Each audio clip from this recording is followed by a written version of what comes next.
Being the drunk carpenter, I am constantly looking for new, cheaper tools. You know, I got other expenses. So being a modest woodworker, I can't keep up with the Festool and Makita prices. I mean, $700 for a sander? Are you kidding me? I don't understand how people are affording this stuff. No kidding, what am I doing wrong? I don't know, but I'm gonna test it out with a new company that I came across. Let's do this! And this isn't TEMU. Everyone already knows who they are. I mean, they got Super Bowl ads for crying out loud. And although they are actually a pretty good alternative, I wanted to test out a new company that I found called Banggood. Kind of a weird name. Right on. But if they can get me a really good deal on some tools that I need, hey, you could be called Fart Butt for all I care. Ew, dude. So I went cruising down their website, and they do actually have cheaper tools than Amazon and in some cases TEMU. Actually, almost all of them came out cheaper. But cheaper than TEMU, this might be some I'm gonna go ahead and give this stuff a test. I guess we'll see if I lost money or got some good stuff for a decent price. Luck. So the first one I wanted to test out is a pocket hole jig. Now, if you watch my videos, you know that I've used them before, but I just use a $25 Craig kit that I bought. But you'll see in just a second why I wanted to upgrade to this, because this kind of sucks. The Craig kit is just a single guide. You have to get your measurements of where you want it on the board, clamp it all down by hand. If you're doing a big project with this, it's just super time consuming. So when I bought this thing, I ended up saving like $25, $30 compared to this set. But honestly, it's lost me hours in material and time. So this is the pocket hole jig from ENJOYWOOD. Nice. God, these fucking names are killing me.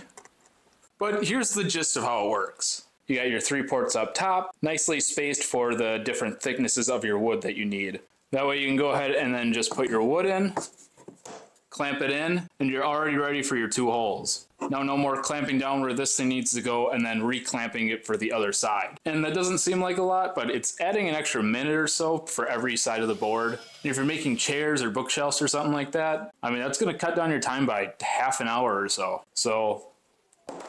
So long. See you later, sucker.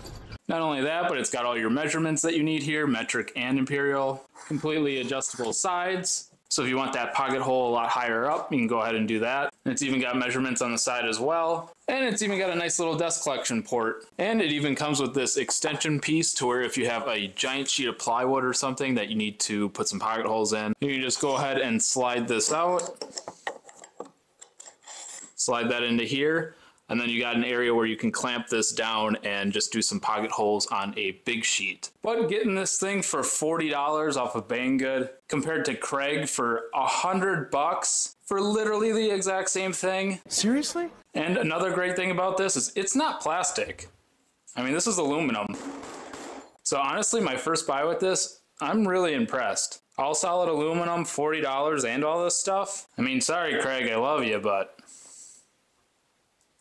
this next one is an adjustable stock guide. I got this thing for way cheaper than what I saw on Amazon. And again, this is all just solid aluminum and you just really can't go wrong with that. The really cool thing about this one is it's got one-way wheels on it. And that's gonna help you with your safety factor a little bit. It's gonna make it so you can push the board in one way, and then if you would happen to have kickback or anything like this, this should help grab onto it before it kicks back and hits you. Or at least that's the idea. It comes with your little clamps, so you can go ahead and clamp this down onto T-tracks. And not only do you have all this adjusting right here, this thing also has micro adjusting by just turning this dial here. I do really like this thing, but I do have one gripe with it. Oh boy. I really like the one-way wheels, but if I want to go ahead and put this on my router table, that'll work great for holding that down while I'm pushing that board through. But if I want to go ahead and flip it around and use it for my table saw, the wheels are turned the wrong way. And before you ask, no, you can't just flip it over. The wheels on this thing are offset, and that's just to hold your wood a lot better, but it makes it so that those wheels can't be flipped around because they're gonna be sitting right on top of your table saw instead of the jig. And if I could be mad at this for something, it would be for that. It would be super nice to interchange this on different machines, depending on what project you're doing. But there's gotta be a button that you can just click or something to rotate these around, right? No, unfortunately, you gotta take this whole thing apart. That's why you are dumb.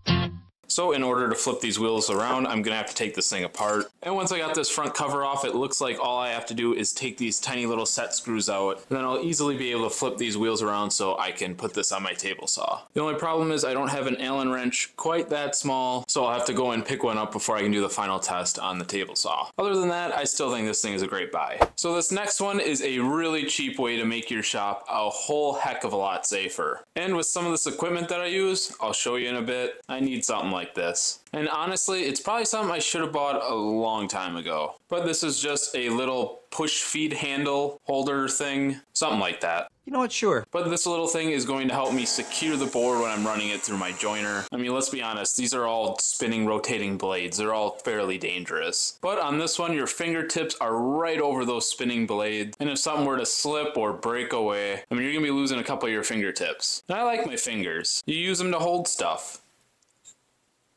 But this is my tool in question. This is the 4-inch joiner that I use on a lot of my projects. You're probably wondering what this thing is, but this is an old school joiner table saw combo. Yeah, it's super old, probably not the safest thing. It's rigged up so when the jointer is running, the table saw is also running as well. Yeah, seems dangerous. But I got this thing for 40 bucks when I first started doing my woodworking journey. I have upgraded my table saw, but I have yet to get another joiner. So in the meantime, this is what I use. And I have been using my fingertips for this joiner. I know, not very safe. That's pretty dumb. I mean, you're not going to watch this channel if you want to learn about safety. But at least now with this handle, it keeps my fingertips away from that spinning blade. So if anything crazy were to happen, at least I'll keep my fingertips. It's not the highest quality one you're going to buy. Plastic is solid on it, but the bottom is a foam. I think most of them are like that, but I can tell it doesn't grip onto that wood quite as well as I'd like it to. And with it being a cheap foam, I can see it definitely wearing away pretty quickly. This is still a heck of a lot safer than just using my hands on that board. But this is something you should definitely invest in if you don't have one. So even when you're first starting out your woodworking venture, you should probably pick up a square. Okay, square.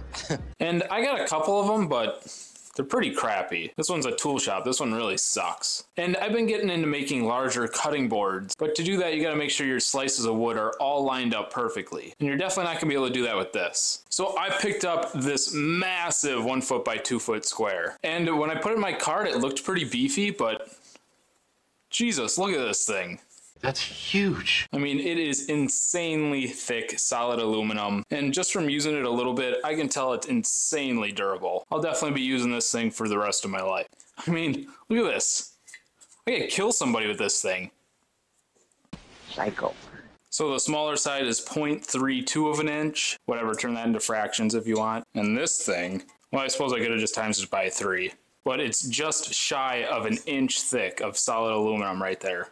It is thick. So if you're in the market for a giant square like this, it comes pretty cheap, which I honestly don't know how they do that because just the material that goes into this thing is insane. But if you like or want to get into woodworking, cutting boards are definitely going to be something you're going to make. And something like this definitely helps you make them. But yeah, no complaints about this thing. So this next tool is something that I think everyone that has a shop should probably have. Or even if you don't have a shop, you should probably just have one. They're nice. But what a hypocrite I am, because I didn't have one. You're such a hypocrite. But this is just a 6-inch digital caliper. Actually comes in a super nice case that you can keep it on. But I mean, honestly, there's not too much about this that I think I need to talk about. I mean, everyone knows how to use one of these things, right? Just use the pointy bits on the end of your calipers to line up your hole.